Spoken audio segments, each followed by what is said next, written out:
Goal, goal, goal, goal, goal. I like the boom-boorie. I like the boom-boorie. Till boomery. Hello, folks, and welcome to the ASpotOffsides podcast here. Andrew Danis alongside myself, Alex Schlick. First one of many, we hope. It's going to be a U.S. soccer podcast with some other international soccer thrown in there. How you doing today, Andrew? I'm good. I'm excited, like you said, our first podcast and hopefully many to continue. Well, let's look now to the players at the Under-20 World Cup and maybe a little bit to do with them not making the World Cup. You know, pressure-filled, everyone thinking they're going to walk through. Was it on the players? You know, in losses like that, I mean, obviously it's some of the players, but, you know, with a younger team, coaching is a lot more important because they're still growing, they're still learning the game. Even if they're stars, even if they're playing in Europe at that young age, they're still developing. And, you know, Thomas Rogan, his strategies weren't, you know, he needed to change it up against Guatemala, but he just didn't do enough to get the victory. I think the problem was that the U.S. is playing in Guatemala. They're playing in unfriendly waters, and I'm sure not a lot of these college-age kids, we got to remember, these guys are 17, 18, 19 years old. Some of these kids aren't used to playing in horrendous conditions like in Guatemala and South America. Heck, it's even hard for a guy like Landon Donovan to deal with the Central American and South American countries. Yeah, like Stadio Azteca. Absolutely, and I think these guys might have been a little bit of shell-shocked out there, and good for Guatemala to win on their home court. Right, exactly. I mean, they did what they needed to do. No doubt about it. Individually, let's talk about the players. Who has a real eye to get on this U.S. national team, maybe for 2014, maybe beyond? First one, I'm going to go Gael Agabusamande because he's a defender.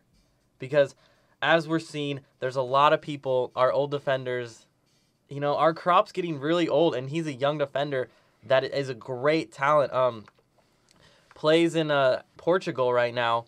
And I remember reading an article, the Arsenal scouts, and we know Arsenal has great scouts, said that this kid is one of the best defenders in terms of intelligence and, like, fundamentals on the field that he needs to be. He's a great athletic specimen, and I really like him to make it probably 2014.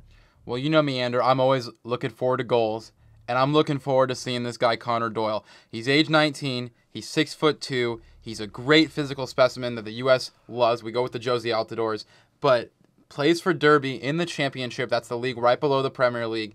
And this guy has 12 appearances, no goals yet. I'm sure everyone in U.S. soccer is used to not seeing their forward score. Right.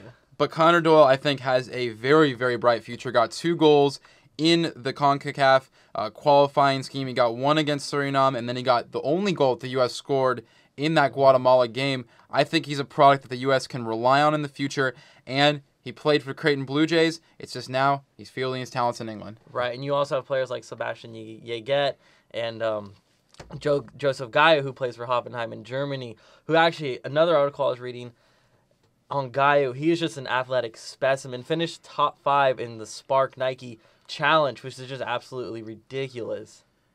Another guy I'm looking forward to seeing in the future when the sad day comes that Tim Howard puts up the cleats and no longer plays for the U.S. national team while we have a very amazing crop of goalies. I'm looking forward to seeing Zach McMath. He hasn't quite yet played with Philadelphia Union, but this guy was by far the best college goalkeeper last year.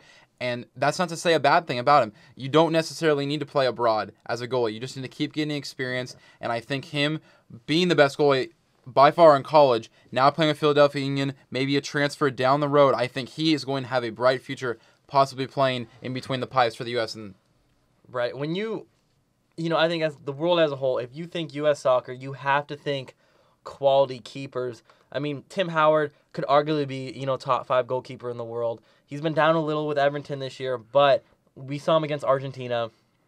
We saw him in those friendlies, and he was just phenomenal in goal. And then we have, you know, you have Brad Guzan, Brad Friedel, Marcus Hanneman, Casey Keller, just quality goalkeepers that have just been with the U.S. for so long.